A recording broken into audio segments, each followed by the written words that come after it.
अस्सलाम वालेकुम नाजरीन। हमारा बेसिक इस्लामिक नॉलेज को लेकर पहला टॉपिक है मज़हब इस्लाम में अल्लाह का मकाम और रसूल अल्लाह सल्लल्लाहु अलैहि वसल्लम का मकाम। अल्लाह के मकाम और रसूल अल्लाह सल्लल्लाहु अलैहि वसल्लम के मकाम के दरमियान जो फ़र्क है वही इस्लाम और कुफ्र के बीच की दूरी है, और जो शख्स इन दोनों पोजीशंस को आपस में मिलाएगा वो कुफ्र करेगा। हर मकाम के अलग अलग राइट्स हैं। हम कुछ बातों का यहाँ ज़िक्र करेंगे, ख़ास तौर पर हुजूर की ज़ात और आपकी वो खुसूसियात जो आपको तमाम इंसानों से अलग करके आपकी शख्सियत और हैसियत को बुलंदी अता करती हैं।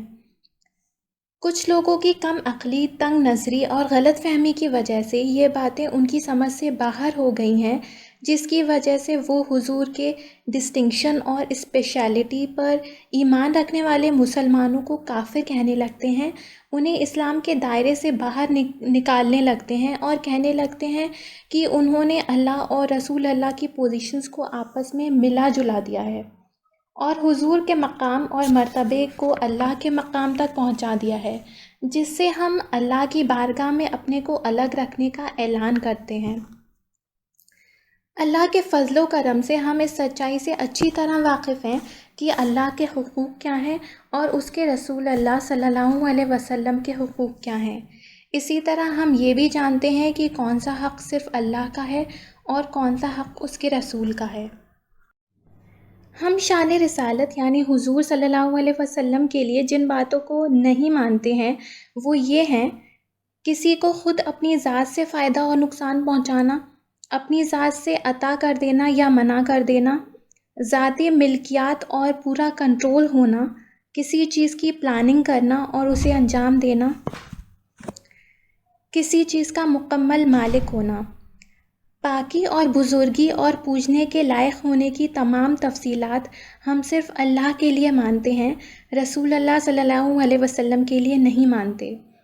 अलबत्ता मोहब्बत व इताअत रसूल और इश्क़ व वारफ़तगी रसूल का जहाँ तक मामला है तो इसमें डूब जाना हमारे नज़दीक बहुत बेहतर है। जैसा हदीस रसूल में आया है, मेरी इस तरह बेजा तारीफ़ ना करो जैसे ईसाइयों ने ईसा इब्ने मरियम की बेजा तारीफ़ की, यानी उन्हें अल्लाह की औलाद कहा। इस हदीस का खुला मतलब है कि जो तारीफ़ व तौसीफ़ बेजा ना हो वो जायज़ है, मगर इसका कोई दूसरा मान लिया जाए तो इसका मतलब होगा कि आपकी तारीफ़ बिल्कुल ही मना है, जबकि ऐसी बात कोई जाहिल तरीन मुसलमान भी नहीं कह सकता, क्योंकि अल्लाह तबारक व तआला ने कुरान अज़ीम में आपकी अज़मत शान बयान की है। इसलिए हमारा भी फ़र्ज़ है कि जिस रसूल की अज़मत शान अल्लाह ने बयान की और उसकी ताज़ीम का हमें हुक्म दिया, उसकी अज़मत शान हम भी बयान करें। अलबत्ता हमारे लिए ये भी ज़रूरी है कि इस तारीफ़ व तौसीफ़ में कोई अल्लाह की सिफ़त ना शामिल होने पाए।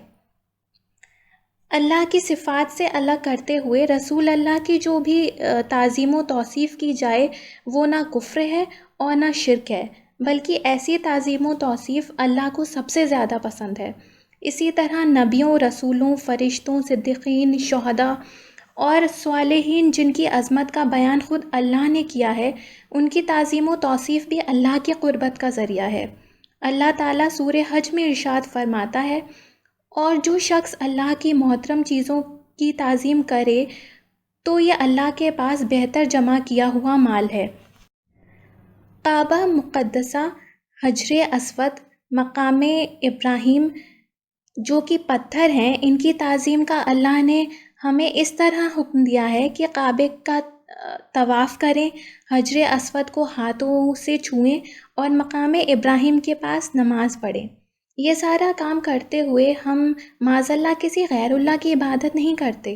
इबादत तो सिर्फ़ अल्लाह के लिए ही है। हज़रत मोहम्मद सल्लल्लाहु अलैहि वसल्लम के बारे में हमारा अक़ीदा है कि वो बशर हैं, दूसरे इंसानों को लग जाने वाले वो मर्ज़ जो घिन से पाक हों आपके लिए भी मुमकिन व जायज़ हैं। हज़रत मोहम्मद फ़ायदा नुकसान, ज़िंदगी और मौत के ख़ुद से मालिक नहीं। अल्लाह तबारक व तआला सूरह आराफ में इरशाद फरमाता है, तुम कहो मैं अपने लिए फ़ायदा नुकसान का ख़ुद से मालिक नहीं, मगर अल्लाह जितना चाहे।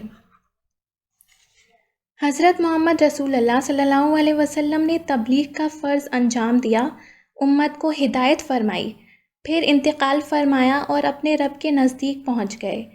ارشاد ربانی ہے، بے شک تمہیں انتقال کرنا ہے، سورہ زمر۔ اور دوسری جگہ ارشاد ہے، اور ہم نے تم سے پہلے کسی آدمی کے لیے دنیا میں ہمیشگی نہ بنائی، سورہ نساء۔ اللہ کا بندہ ہونا حضرت محمد کی سب سے بڑی اور اعلیٰ صفت ہے، اسی لیے اس پر فخر کرتے ہوئے آپ فرماتے ہیں، میں بندہ ہی ہوں۔ اللہ تعالیٰ نے آپ کی یہ صفت اس طرح بیان فرمائی، پاک ہے وہ ذات جس نے اپنے بندے کو رات کے ایک حصے میں سیر کرائی۔ بشریت آپ کا اعزاز ہے، آپ بشر ہیں لیکن دوسرے بشر سے الگ مقام رکھتے ہیں۔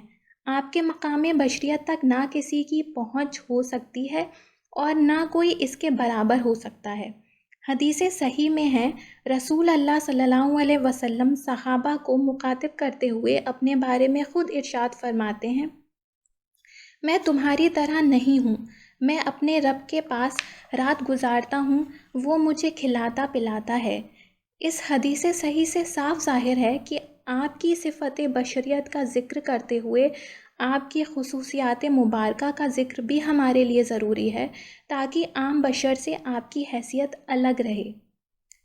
نبیوں اور رسولوں کو محض عام انسانوں کی سطح پر رکھنا جاہلانہ مشرکانہ خیال و نظریہ ہے۔ قرآن حکیم کے اندر اس کے ثبوت موجود ہیں۔ حضرت نوح کے بارے میں ان کی قوم کا خیال یہ تھا کہ قوم کے سردار جو کافر ہوئے تھے بولے، ہم تو تمہیں اپنے ہی جیسا آدمی دیکھتے ہیں، سورہ ہدی۔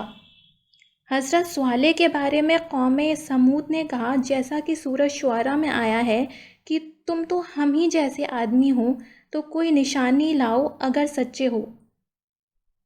اور ہمارے نبی حضرت محمد صلی اللہ علیہ وسلم کو مشرکوں نے بھی صرف بشر سمجھا۔